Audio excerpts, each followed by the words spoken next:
Muy bien, ahí está entonces la diapositiva. Vamos a ampliarla.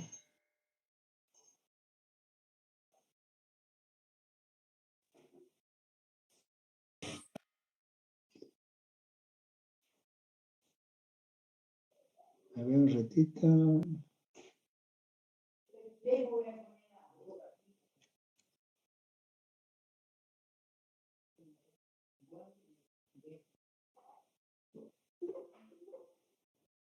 Muy bien.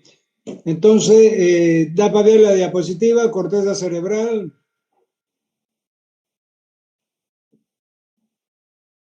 ¿Sí? Hola, hola. Doctor. Sí, se ve, doctor. Muy bien. Entonces, ya habíamos visto algo de esta corteza cerebral en la clase anterior, cuando vimos área motora, área premotora, área suplementaria. En las circunvoluciones, el área motora estaba en el área 4 de Brodmann, ya hablamos de los patrones de movimiento, todo eso vamos a volver a repetir un poco porque entra en esta otra clase. Los tipos de neuronas de la corteza cerebral. A ver, déjenme ver si no hay otra. Bueno, está bien. La corteza cerebral tiene varias capas y en cada una de esas capas tiene un tipo de neurona, ¿ya? Las neuronas son motoneuronas también bien parecidas a las que ya hemos visto en la médula espinal. Cuando vimos médula espinal vimos las motoneuronas alfa que inervaban los usos musculares. Y vimos las neuronas gamma, las motoneuronas gamma de la médula que inervaba las fibras del uso muscular. Ahora vamos a ver las motoneuronas cerebrales, que son también motoneuronas, porque dan órdenes de movimiento, de contracción. Entonces son de tres tipos, son granulares, fusiformes y piramidales. Entonces ahí tienen ustedes en el dibujo las tres formas de neurona, granulares, fusiformes y piramidales. La siguiente, acá tenemos un corte de la corteza cerebral que va desde la superficie hacia la profundidad. Voy a poner aquí mi apuntador para que ustedes me sigan. Entonces aquí fíjense, está el corte. Este es un corte, entonces esta es la superficie de la corteza cerebral y va yendo hacia la profundidad. Entonces tenemos 4 capas en la corteza cerebral donde están localizadas estos tres tipos de neuronas que hemos visto, la glomerulares, fusiformes y granulares, fusiformes y piramidales. Entonces, fíjense, la primera capa de la corteza, que es esta de aquí, se llama capa molecular. La segunda capa, capa de Purkinje. La tercera capa, capa granular. Y la cuarta y última capa, la sustancia blanca. Porque ustedes saben que en el cerebro ya habíamos dicho que es diferente. En la médula, la parte de la sustancia gris estaba en el centro de la médula, en forma de X, y rodeado por la sustancia blanca.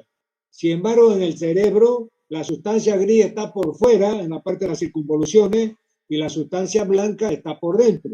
Entonces, fíjense que aquí a este nivel, en la cuarta capa, ya aparece la sustancia blanca del encéfalo, ¿no? Entonces, esta es la anatomía que yo tengo que pasarle para que ustedes recuerden un poco de la parte de la corteza cerebral. Áreas de asociación de la corteza cerebral. ¿Qué son áreas de asociación? Son que determinados grupos, ¿ya? En los hemisferios cerebrales tenemos, por ejemplo, la parte de las circunvoluciones de la corteza cerebral, es decir, están localizados en la parte de los lóbulos occipitales, en los lóbulos parietales, en los lóbulos frontales, en los lóbulos temporales, etc. Entonces, toda esa sustancia gris y blanca, donde están los núcleos de la corteza cerebral, es decir, se unen y forman las llamadas áreas de asociación. Es decir, se unen y tienen una interacción para producir un determinado efecto, una determinada acción de orden, etcétera, para que vaya a la periferia del cuerpo y que esa orden se cumpla. Entonces, tenemos 3 áreas de asociación de la corteza cerebral que son importantes y están, yo las he puesto con color diferente. Por ejemplo, la primera área de asociación es la parieto-occipito temporal, o sea, está localizado en la parte parietal, del occipital y del temporal. Y en esa parte, por eso se llama parieto-occipito temporal. Eso es su localización anatómica. ¿Y cuál es su función? Interpretar, o sea, la interpretación fina de las señales de todas las áreas que lo rodean. Entonces, esa área de asociación tiene otras áreas que la rodean. Y hay un intercambio de estímulos, de órdenes, de sensibilidad, etcétera. Y esta área de la asociación llamado parieto occipito temporal lo que hace es interpretar el significado fino de todas las señales que le llegan de esas áreas circunvecinas. Dos, la área de asociación prefrontal, que está en celeste, funciona en estrecha relación con la corteza motora para planificar, fíjense, entre comillas, patrones motores complejos. Ya yo le he explicado hasta el cansancio en la última clase que eran los patrones complejos de movimiento. Habíamos dicho que el área motora producía y enviaba señales para producir motores complejos, o sea, patrones de movimiento. O sea, que se manda orden para 20 músculos que se activen al mismo tiempo. Estos son patrones complejos de movimiento. Y ahí el área premotora, por ejemplo, ya habíamos visto, tenía patrones mucho más complejos todavía que el área motora, que es el área 4 de Brodmann. Entonces, esta área prefrontal se ocupa de planificar esos patrones motores complejos de movimiento. Tercera área límbica, se ve poco ahí porque está en amarillo, se relaciona con la conducta y motivación. Entonces ahí usted tiene las tres funciones de estas áreas de asociación. La parieto occipito temporal, interpretación fina de las señales que le llegan de la vecindad. La prefrontal, patrones motores complejos de movimiento. Y la área límbica está relacionada con la conducta y la motivación. Sigamos. Vía córtico-espinal. Fíjense, esta es la famosa vía córtico-espinal que en la Argentina nos la metían hasta por las fosas nasales. Es decir, esto teníamos que saberlo como el pan nuestro de cada día. Ya en el primer año de medicina en neuroanatomía. ¿Ya? Sin embargo, acá no sé, son pocos los que conocen la vía nerviosa. No sé si por desidia o porque se han olvidado, pero esto es de vital importancia, porque ustedes lo ven esto en neuroanatomía, se lo ven en fisiología, que es determinante, y si no entienden, si no lo han aprendido, no van a entender ni neuroanatomía, ni neurofisiología, ni van a aprender farmacología, y menos todavía la parte de clínica médica, fisiopatología, semiología, etc. Entonces, esta vía córtico-espinal es llamada también la vía piramidal. ¿Y cuál es el recorrido de esta vía? Esta vía nace en el área 4 de Brodmann. Yo le he dicho que hay un investigador de apellido Brodmann que prácticamente hizo un croquis bien pormenorizado de todas las áreas de la corteza cerebral y le dio un número. Y esas áreas se denominan área 2 de Brodmann, área 1 de Brodmann. En este caso, en el área 4 de Brodmann, ahí se nace la vía córtico-espinal. De ahí pasa por la cápsula interna entre el núcleo caudado y el núcleo putamen. El putamen y el caudado. Putamen, no estoy insultando a nadie, así se llama, núcleo putamen. ¿Ya? Viene bajando por los pedúnculos cerebrales, pasa por la protuberancia, llega al bulbo raquídeo. En el bulbo raquídeo se cruza al lado opuesto y baja por los haces laterales de la médula espinal, córtico espinal lateral, y algunos haces anteriores bajan por el mismo lado. Entonces yo se la voy a mostrar en la figura. Esto se lo he dicho bien de memoria, como yo lo sé, y ahora le voy a mostrar. Entonces, fíjense, aquí está el área 4 de Brodmann, ahí nace la vía córtico-espinal o vía piramidal, pasa por la cápsula interna, que es esta, entre el núcleo putamen y el caudado, va a los pedúnculos cerebrosos, baja a la protuberancia y de ahí baja al bulbo. En el bulbo raquídeo se llama la decusación de las pirámides. Aquí en el bulbo raquídeo se pasa al lado contrario y baja por la médula espinal, por los haces laterales de la médula espinal, del lado contrario. Pero hay algunos haces ventrales que bajan por el mismo lado de la médula espinal. Y eso van a ver ustedes que tiene su importancia. Después vamos a ver cuando veamos las características.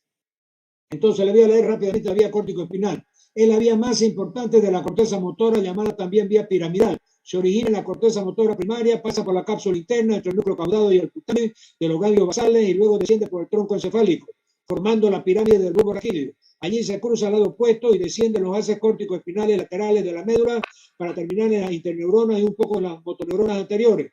Algunas fibras no cruzan al lado opuesto y bajan por el mismo lado por los haces córticos espinales ventrales, que yo le estaba diciendo.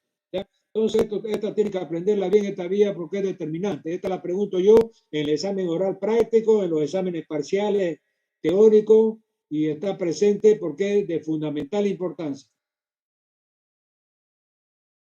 Vía córtico-espinal. Aquí van a ver ustedes la importancia de esta vía. La vía córtico-espinal o vía piramidal, que es la que acabamos de ver.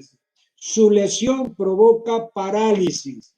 O sea, cuando esta vía córtico-espinal o vía piramidal, por alguna razón, un tumor, una compresión, un trauma, etcétera, se interrumpe, se lesiona, entonces tenemos que el paciente queda con una parálisis de alguna parte del cuerpo. A veces la mitad del cuerpo izquierda o la mitad derecha o una parte de los brazos o las piernas o ambas cosas. Entonces es importantísimo. Si la lesión es por encima del nivel de la decusación motora, será una parálisis contralateral al sitio de la lesión. Entonces, si la lesión es por encima del nivel del bulbo para arriba, el que se lesiona, entonces la parálisis aparece del lado opuesto. Ahora, si la lesión es por debajo del nivel de la decusación motora de la vía córtico-espinal que estaba en el bulbo, será una parálisis ipsolateral, o sea, del mismo lado. Eso ya vamos a ver. ¿Qué quiere decir? Si el tumor está por encima del bulbo raquídeo, antes que se cruce la fibra de la vía córtico-espinal, la parálisis es de otro lado. O sea, el tumor está en el hemisferio izquierdo y la parálisis aparece en el hemisferio derecho. Ahora, si la lesión, o sea, el tumor, está en el mismo lado, supóngase por abajo del cruzamiento en el bulbo, entonces la parálisis aparece del mismo lado. O sea, supóngase si la lesión estuvo a nivel de la columna cervical, entonces va a aparecer parálisis del lado donde está la compresión. Por ejemplo, si estaba del lado derecho, aparece la parálisis del lado derecho, donde está el tumor que está comprimiendo la columna cervical, a nivel de la vía córtico-espinal. Bueno, además de la parálisis, las lesiones producen un conjunto de signos neurológicos que incluyen, además de la parálisis, hay cuatro signos específicos. ¿Por qué? ¿Qué pasa? Fíjense que aquí en este dibujito le voy a explicar yo para que entiendan mejor. Aquí tenemos la motoneurona superior. Las motoneuronas superiores se llaman aquellas motoneuronas que están en la corteza cerebral, que son exactamente iguales a las motoneuronas inferiores que ya hemos descrito cuando vimos la columna de la médula espinal, que eran la motoneurona alfa y la motoneurona gamma. Muy bien. Entonces, fíjense que la motoneurona superior que está en la corteza cerebral está conectada con la motoneurona inferior a través de la vía piramidal, esta vía córtico-espinal. Ahí dice tracto piramidal o vía piramidal, que es lo mismo. Entonces, esta motoneurona superior lo que hace es frenar para que no se dispare esta motoneurona inferior. Voy a poner mi apuntador para que me siga. ¿Ya? Entonces, la motoneurona superior, su función es, a través de la vía piramidal o córtico-espinal, ir frenando a esta motoneurona inferior. Pero cuando hay una lesión a algún nivel de la vía piramidal, esta conexión se corta. Entonces, esta motoneurona inferior se libera y se descontrola. O sea, se activa. O sea, normalmente la motoneurona superior va frenando y hace que la motoneurona inferior, es decir, no se dispare, ¿ya? De lo normal. Pero en el momento que se corta la vía piramidal, por alguna lesión, vamos a ver lesiones de vía piramidal, es decir, ya esa conexión desaparece y ese freno desaparece y la motoneurona inferior se libera. Eso se llama síndrome de motoneurona superior. ¿Y cómo está formado? Ustedes saben que síndrome en medicina es el conjunto de síntomas y signos que caracterizan una enfermedad. Entonces, este síndrome de motoneurona superior se caracteriza por 4 síntomas. El primero, espasticidad. ¿Qué es la espasticidad? Es cuando los músculos se quedan contraídos espasmódicamente. El músculo está espástico. Segundo, hiperreflexia. Aumenta la intensidad de todos los reflejos. Todos los reflejos que conocen, que yo les he dado en la clase anterior.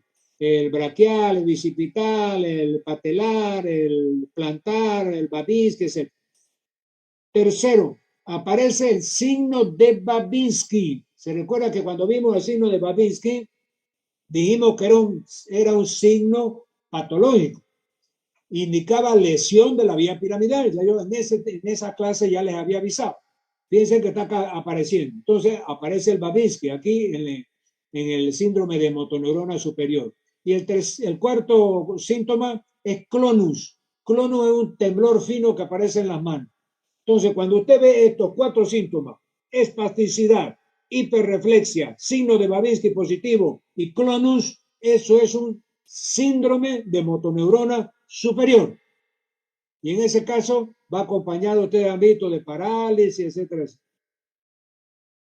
Sigamos.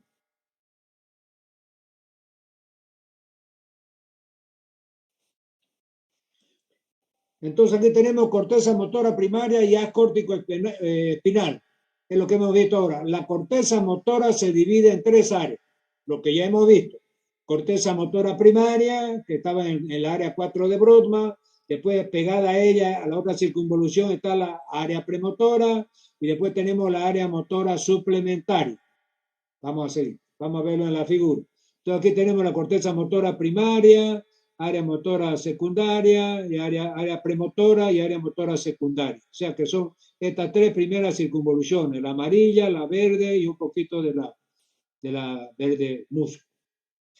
El área 4 de Brodmann se localiza en la primera circunvolución de los lóbulos frontales. La excitación de una sola motoneurona cortical excita de ordinario movimiento concreto en lugar de un solo músculo específico. Estimula un patrón de diferentes movimientos, de diferentes músculos. Eso yo les he dicho ya en la clase anterior. Es decir, la área motora, premotora y la área secundaria, motora secundaria, estimulan patrones de movimiento. Vamos a ver, área premotora, la siguiente. Se localiza justo anterior a la corteza motora primaria. Disculpe que le interrumpa, parece que... ¿Cómo? Se quedó parada la pantalla, se ha congelado en la vía. Ya. Ok, voy a ver a qué se debe.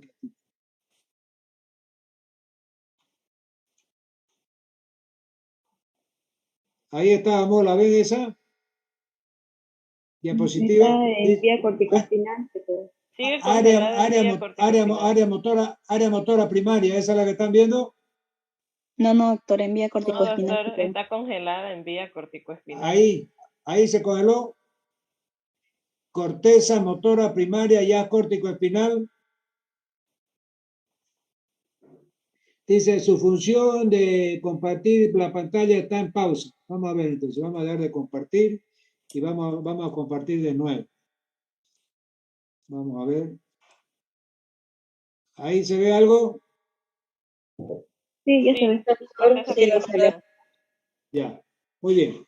Entonces tenemos el título que dice corteza motora primaria y haz córtico-espinal. ¿Esa es? Sí, doctor, esa es. Ya. Entonces, vamos a ver, entonces, esta parte motora tiene tres áreas. La corteza motora primaria, la área premotora y la área motora suplementaria. Vamos a la siguiente diapositiva. ¿Cambió? Sí, doctor. Entonces tenemos la motora primaria, que está en amarillo, en el rojo, el área 4 de Brodmann y está encargada de los patrones de movimiento, que ya hemos visto. Sigamos. Área premotora, cambió también. Sí, doctor. Ya, entonces esta área premotora, fíjense que eran los patrones de movimiento de aprehensión. Era el ejemplo que yo le di del monito que subía esa palmera para ir a comer totaíces, etcétera, y que era un rudimento de la herencia atávica que tenemos la raza humana y que por eso es que Carlos Darwin, en su teoría del evolucionismo, dice de que la raza humana proviene de los simios, de los monos, ¿no? Entonces, se localiza justo anterior a la corteza motora primaria, las señales nerviosas generadas en el área premotora producen patrones de movimiento mucho más complejos que los de la corteza motora, ¿ya? Esta es la premotora. Esta también patrones de movimiento. Es esta otra, la área motora suplementaria era la que yo le estaba diciendo que es los movimientos de aprehensión de los simios. Dice, se localiza en la cesura longitudinal, las contracciones desencadenadas por esta área a menudo son bilaterales en lugar de unilaterales. Ejemplo, movimientos de aprehensión con ambas manos, rudimento de trepar. ¿Ya? Muy bien, eso ya lo vimos. Entonces aquí está el control del movimiento voluntario por el sistema piramidal. Bueno, aquí nos está explicando de que la motoneurona superior, que está en la corteza cerebral, manda la orden para que la motoneurona inferior, que está en la médula, es decir, mande a su vez la orden motora a los músculos correspondientes para que se contraigan, o a las glándulas para que segreguen su hormona. ¿Ya? Entonces, esto es lo que nos está explicando esta diapositiva, que es puro texto y que se lo voy a leer rápidamente solamente para que vean el contenido. Podemos concluir señalando que el sistema piramidal realiza el control de todos los movimientos voluntarios a través de un proceso de inhibición de motoneurona o a través de un proceso de estimulación de motoneurona. ¿Podría esto explicar por qué cuando hay una lesión de motoneurona superior en una primera etapa tenemos una parálisis espástica, debido a que se libera la motoneurona inferior del control de la motoneurona superior, haciendo que la persona se ponga rígida y aumente sus reflejos tendinosos? Entonces el sistema piramidal actúa inhibiendo o facilitando la acción de la motoneurona que se encuentra en el cuerno ventral de la médula. Tanto el tracto córtico-espinal lateral como el anterior participan en el control de la motoneurona inferior. Entonces, ahí está lo que yo les decía. A través de la vía piramidal, la motoneurona anterior manda la orden a la motoneurona de la médula, que es la motoneurona inferior. Esta motoneurona inferior, a través de los nervios ya correspondientes, manda la orden motora para que se contraiga el músculo. Entonces, si se corta esta vía piramidal, hemos visto que aparece el síndrome de motoneurona superior con espasticidad, hiperreflexia, Babinski y clonus. Eso no tiene que olvidarse. Sigamos. Aquí está nuevamente la vía piramidal. Se la voy a leer rápidamente, entonces, como ya la sé de memoria, entonces, y nunca me la he olvidado porque realmente nos exigía mucho, y por eso es que yo les decía a ustedes, porque esto va a ser de vital importancia para ustedes entender patología adelante, semiología más adelante, farmacología, etc. Entonces, la vía piramidal comienza en el área 4 de Brodmann, pasa por la cápsula interna entre el núcleo putamen y el núcleo, el caudado. Entonces, el putamen y el caudado son dos núcleos. En medio de esos dos núcleos está la cápsula interna. Entonces, por ahí pasa la vía piramidal, va por los pedúnculos cerebrales, va por la protuberancia, llega al bulbo. En el bulbo hay la decusación de las pirámides, se cruza al lado opuesto y baja por los haces laterales de la médula espinal. Y hay algunos haces que no se cruzan y bajan por los haces ventrales del mismo lado de la médula espinal. Entonces, aquí tenemos área 4 de Brodmann, cápsula interna, núcleo caudado, putamen, va bajando por los pedúnculos cerebrales, va por la protuberancia, llega hasta el bulbo, en el bulbo se pasa al lado opuesto y baja por los cordones laterales de la médula espinal, y hay otro hace nervioso que baja por el mismo lado, en los haces anteriores del mismo lado, ¿ya? Entonces la vía piramidal. Sigamos entonces, características del tronco encefálico. Se encuentra dividido en tres estructuras. Entonces, esta es un repaso de neuroanatomía. Si ustedes nunca vieron, por lo menos ahora escuchen las características de los elementos anatómicos que están en el cerebro. Entonces, la característica del tronco encefálico se encuentra dividido en tres estructuras. Entonces, tres partes. 1, mesencéfalo. 2, protuberancia. 3, bulbo raquídeo. Entonces, estos tres órganos, el mesencéfalo, la protuberancia y el bulbo raquídeo, constituyen lo que se llama el tronco encefálico. Sigamos. Función del tronco encefálico. ¿Cuál es la función? El tronco encefálico está formado por el bulbo raquídeo, la protuberancia y el mesencéfalo. Se trata de una extensión de la médula espinal en la cavidad craneal. Es una extensión de la médula espinal en la cavidad craneal. Aquí tenemos otra imagen del tronco encefálico. Vamos a ver mesencéfalo. La primera parte del tronco encefálico. Vamos a ver qué es el mesencéfalo. El mesencéfalo consta de 1, pedúnculos cerebrales que conducen impulsos desde la corteza y hacia la corteza. Entonces, los pedúnculos cerebrales reciben información de la parte periférica del cuerpo hacia el cerebro y recibe información del cerebro hacia los pedúnculos cerebrales. Esa es la parte de referencia y contrarreferencia que tiene el mesencéfalo a través de los pedúnculos cerebrales. Se ubica una zona llamada zona basilar. En esa zona basilar está lesionada en el caso de la enfermedad de Parkinson. Dice, zona basilar, dividida en sustancia negra que rodea la neurona evitando la transmisión equivocada de los movimientos. Su lesión causa enfermedad de Parkinson. Sigamos. Segundo componente del mesencéfalo, tubérculo cuadrigémino. Hay información visual y auditiva, para eso sirven los tubérculos cuadrigéminos. Son el número de 4 tubérculos. Los 2 superiores reciben información de la retina y de la corteza cerebral, y los 2 inferiores tienen una función en la audición. Eso es neuroanatomía. Y en tercer lugar, el acueducto de Silvio. Yo me recuerdo en anatomía hasta ahora que el acueducto de Silvio es el que conecta el tercer ventrículo con el cuarto ventrículo. Acueducto de Silvio. Sigamos. Protuberancia anular, es la llamada protuberancia. También tiene otro nombre que se llama puente de Barolio. En algunos libros van a encontrar cualquiera de los 3, la que más se conoce como protuberancia. En los textos y libros de anatomía, protuberancia anular. En algunos libros también está como puente de Barolio, es lo mismo.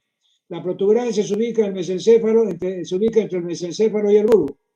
Tiene la función de conectar el bulbo raquídeo con los hemisferios cerebrales a través de los pedúnculos cerebelosos. 3. Son fibras nerviosas blancas, también llamada puente de Barolio, como yo les decía. Sigamos. Bulbo raquídeo. Es una prolongación de la médula espinal. Su función es controlar los impulsos que se dirigen desde la médula hacia el cerebro, tanto ascendente como descendente. Además, tiene la función vegetativa de coordinar los movimientos, las funciones cardíacas, vasoconstricción, respiración y actividades reflejas. Fíjense que el bulbo es uno de los órganos más importantes del sistema nervioso central y del organismo. Lesión en el bulbo, 99,9% produce muerte. ¿Ya? Entonces, este es un órgano súper importante porque ahí está el centro vasomotor que controla el corazón y la circulación sanguínea, la presión arterial. Está el centro respiratorio que controla la respiración. Entonces, imagínense, esas son funciones vitales. Entonces, el bulbo raquídeo es súper importante. Sigamos. Aquí está. Su lesión ocasiona muerte inmediata. Entonces, ahí están viendo ustedes la confirmación de la importancia de este órgano que es el bulbo raquídeo. Funciones de los núcleos vestibulares. Entonces, los núcleos vestibulares están, fíjense, embutidos en los huesos petrosos de la parte parietal. O sea, los huesos parietales, hay un hueso petroso que se llama, ahí dentro está embutido el caracol, con su caracol membranoso, el caracol óseo, el utrículo, el sáculo, los conductos semicirculares. Entonces, toda esa parte del oído interno que ya deberían saberlo, porque eso es también neuroanatomía, ¿la verdad? Porque la parte auditiva está la parte auditiva externa y el conducto auditivo externo. Termina en el tímpano. A partir del tímpano tenemos la cadena de huesecillo, hueso, el yunque, el martillo y el estribo, y ahí termina en el utrículo. Ahí después del utrículo para adelante ya está el nervio auditivo, octavo par, el nervio vestibular, están los conductos semicirculares que son 3, después está el caracol membranoso, el caracol óseo, etc. ¿No, verdad? Todo eso tiene funciones del equilibrio. Controlar selectivamente las señales excitatorias, los distintos músculos antigravitatorios, mantener el equilibrio en respuesta a las señales del aparato vestibular. Entonces, fíjense que los núcleos vestibulares intervienen en el equilibrio. Muy bien. Y hasta ahí, entonces, de la clase de hoy día. Si tiene alguna pregunta que hacer, adelante.